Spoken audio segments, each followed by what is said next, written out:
Sénégal Plus. mës nañ laa ramasse. Oui. En fait si jamono matinée disco yi dañu mosoon a dem cosaan Bali.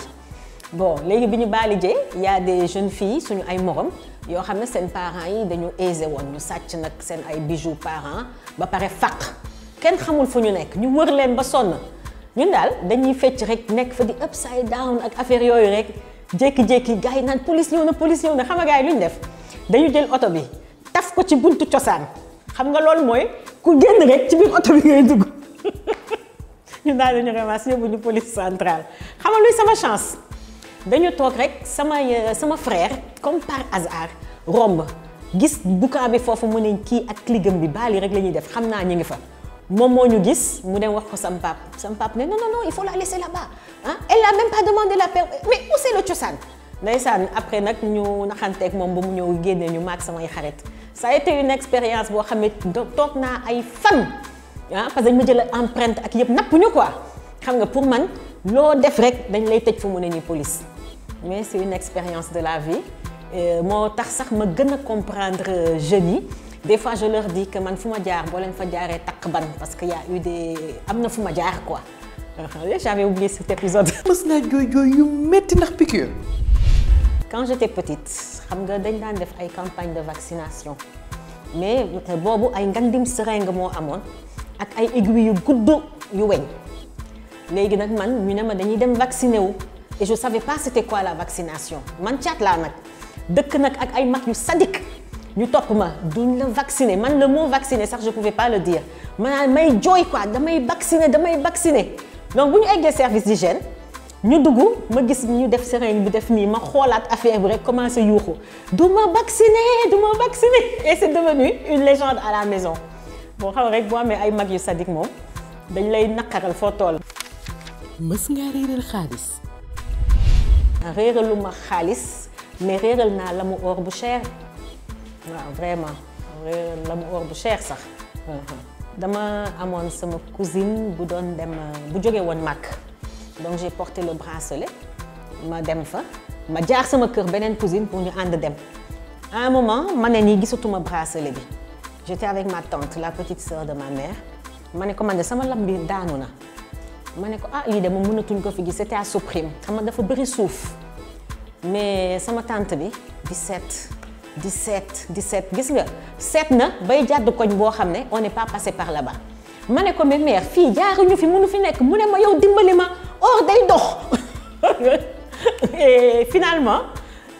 bracelet bi ça a été retrouvé si fauteuil yu sama kër cousine bi 15 jours après mu ñëw ndeysaan indil ma ko ne ma lii ndax du yaa ko moom mais keroog sama tante bi weere na. mës ngaa jël première école.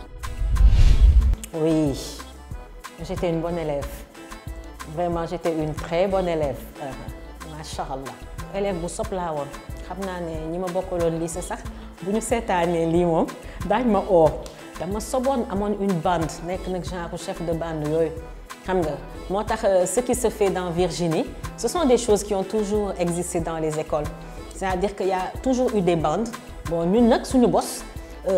daawuñu def ay méchanceté ak yooyu mais ñun ñëpp dañ daan ànd di def yu bëri mais quand même en classe dañ daan jàng nous étions de bonnes élèves et moi j'étais une bonne élève dama daan def des fois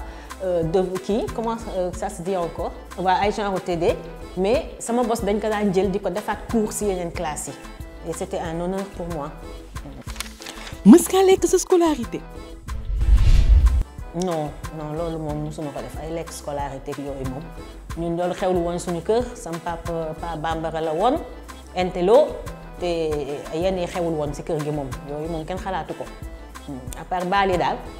foog naa ne daawuñu def leneen. mës ngaa seetaan film di jooy. non ba tey ba léegi sax damay seetaan film yi di jooy et puis pire léegi damay commenter film yi yow looy def nii bul dugg dina la jàpp te xalal yow imagine toi ngay actrice xam comment se fait le film mais nga jàkkaarloo film bi di wax que léegi ça énerve les enfants maa yow léegi màgget nga man leen waaw d'accord naa non seetaan naa le docteur Jivago j'ai beaucoup pleuré j'ai énormément pleuré seetaan naa aussi Love Story vraiment waa ji bu muy tëdd ci lalu hôpital bi di nax ndaw si war a dee j'ai tellement pleuré c'était au cinéma Le Paris mais xam naa ñu ci bëri fii xamuñu cinéma yooyu. mës nga fàtte sa mot de passe.